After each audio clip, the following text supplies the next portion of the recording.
Hi, ഞാൻ മുഹമ്മദ് ഇഷാം. എല്ലാവർക്കും എന്റെ പുതിയൊരു വീഡിയോയിലേക്ക് സ്വാഗതം.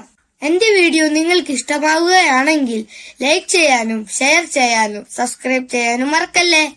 എന്നാൽ നമുക്ക് വീഡിയോയിലേക്ക് കടക്കാം. ശരീരത്തിൽ നിന്ന് വൈദ്യുതി ഉൽപ്പാദിപ്പിക്കുന്ന ഒരു ശുദ്ധജല മത്സ്യം ഏത്? ഉത്തരം ഈൽ. നന്ദൻകാന കടുവ സംരക്ഷണ കേന്ദ്രം എന്തിനാണ് പ്രസിദ്ധി? ഉത്തരം വെള്ളക്കടുവകൾക്ക്. നന്ദൻകാന കടുവ സംരക്ഷണ കേന്ദ്രം എവിടെ? ഉത്തരം ഒഡീഷ.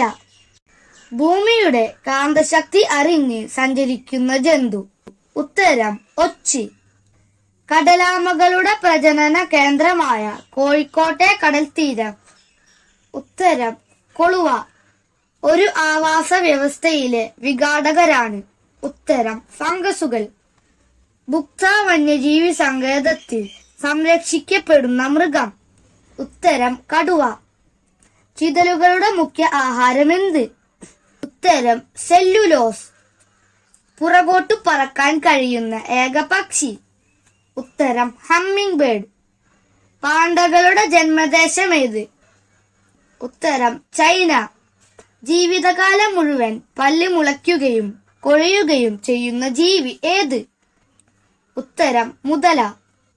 അമീബക്ക് ഭക്ഷണം സ്വീകരിക്കാൻ സഹായിക്കുന്നത്? ഉത്തരം കപടപാദങ്ങൾ.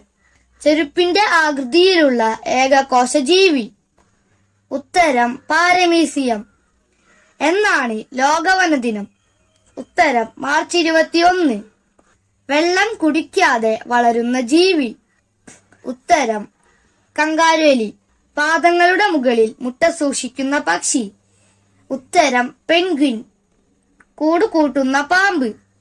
ഉത്തരം രാജവെമ്പാല. രക്തത്തിന് നിറമില്ലാത്ത ജീവി? ഉത്തരം പാറ്റ. മുട്ടയിടുന്ന സസ്തനി ഏത്? ഉത്തരം പ്ലാറ്റിപ്പസ്. ഏറ്റവും വലിയ സസ്തനി? ഉത്തരം നീലത്തിമിംഗലം. ഒരു ഏകകോശ ജീവി? ഉത്തരം അമീബ. പ്രസവിക്കുന്ന പാമ്പ്? ഉത്തരം അണലി. മണ്ണിൽ ജീവിക്കുന്ന ജീവി?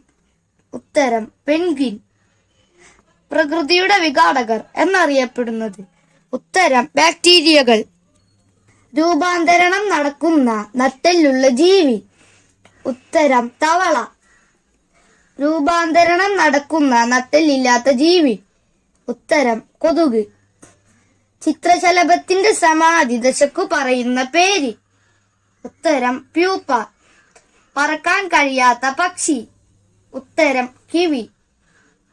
ഏറ്റവും ചെറിയ സസ്തനി? ഉത്തരം നച്ചലി.